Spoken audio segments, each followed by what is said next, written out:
নমস্কার, তিথির রান্নাঘরে আপনাদের সবাইকে স্বাগত। আজকে আমি বানাবো বেগুন আলু দিয়ে ট্যাংরা মাছের ঝোল। তো চলুন দেখে নেওয়া যাক আজকের রেসিপি। এখানে আমি বড় সাইজের ট্যাংরা মাছ নিয়েছি। এখানে নিয়েছি বেগুন, আলু, টমেটো, পেঁয়াজ। আলু আর বেগুনটাকে লম্বা করে কেটে নিয়েছি। এবার মাছটাতে দিয়ে দেব 1 চামচ হলুদ গুঁড়ো আর হাফ চামচের একটু কম লঙ্কা গুঁড়ো।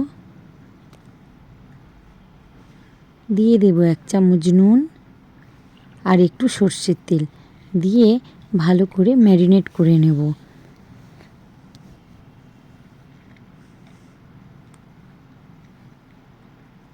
মাছগুলোকে আমি একটু অন্যরকমভাবে কেটে নিয়েছি।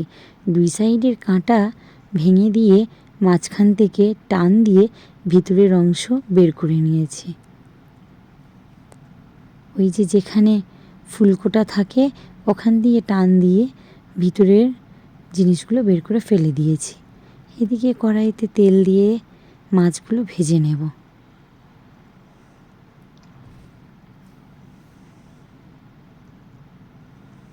মাছটাকে এবার ঢাকনা দিয়ে ভেজে নেব। তেল দিয়ে ম্যারিনেট করা যতই হোক না কেন, বড় মাছগুলো ভাজার সময় একটু তেল ছিটকে আসে। তাই গ্যাসের ফ্লেমটাকে লোতে দিয়ে ঢাকা দিয়ে মাছগুলো ভালো করে ভেজে নেব। এক পিঠ ভাজা হয়ে গেছে, মাছগুলো উল্টে নেব। এইভাবে মাছগুলো কেটে নিলে কিন্তু ভেতরের ডিমগুলো ভাজার পরেও বাইরে বেরিয়ে আসে না, বা কাটার পরে ডিম ধোয়ার সময় নষ্টও হয়ে যায় না।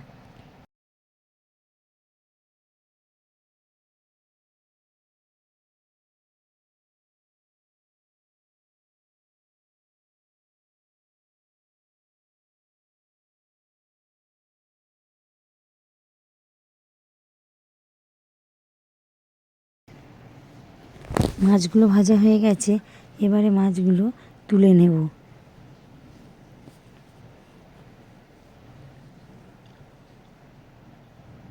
কড়াইতে আবারও একটু তেল দিয়ে দিলাম, দিয়ে একটু কালো জিরে হাতে একটু ঘষে নিয়ে দিয়ে দেব।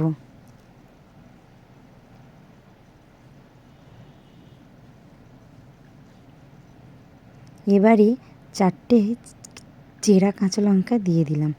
এবারে দিয়ে দেব আলুগুলো। আলুগুলো দিয়ে একটু ভালো করে ভেজে নেব।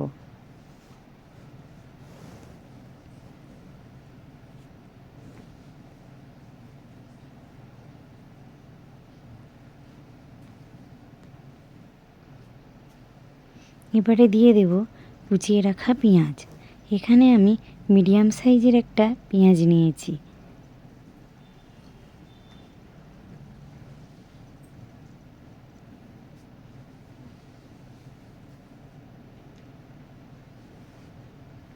এবারে দিয়ে দেব কুচিয়ে রাখা টমেটো, দিয়ে আবারও ভালো করে নেড়ে নেব।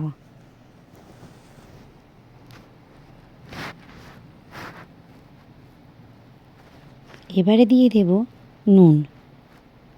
দিয়ে দিলাম 1 চামচ নুন, দিয়ে দেবো 1 চামচ হলুদ গুঁড়ো আর হাফ চামচের একটু কম লঙ্কা গুঁড়ো, কারণ কাঁচা লঙ্কা দেওয়া আছে। আর নিয়ে নিলাম আদার পেস্ট 2 চামচ, দিয়ে ভালো করে মশলাটাকে কষিয়ে নেব।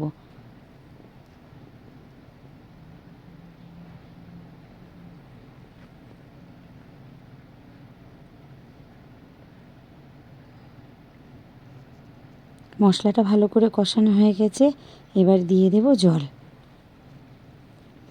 দিয়ে ভালো করে নাড়িয়ে নেব। নিয়ে ঢাকা দিয়ে এটা ফুটতে দেব। ফুটে গেছে, এবার আমি দিয়ে দেব কেটে রাখা বেগুনগুলো।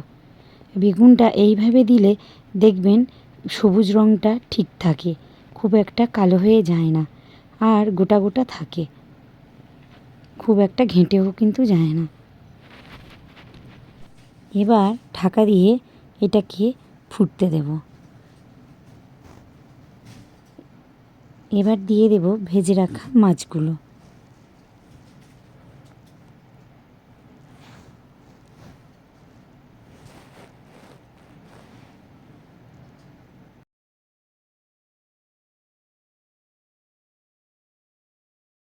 এখানে আমি নিয়ে নিয়েছি 1 চামচ সর্ষে আর হাফ চামচ জিরে নিয়ে ভালো করে বেটে নিয়েছি। এবার এটা দিয়ে আমি 2 মিনিট মতো ঢাকা দিয়ে ফুটিয়ে নেব।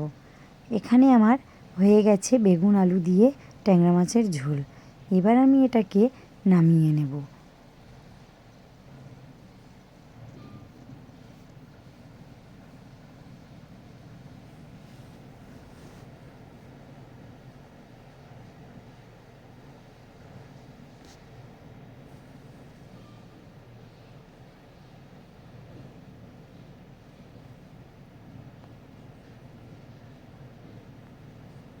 এই রেসিপিটা যদি আপনাদের ভালো লাগে তাহলে লাইক, কমেন্ট, শেয়ার ও সাবস্ক্রাইব করে দেবেন আর আমার পাশে থাকবেন।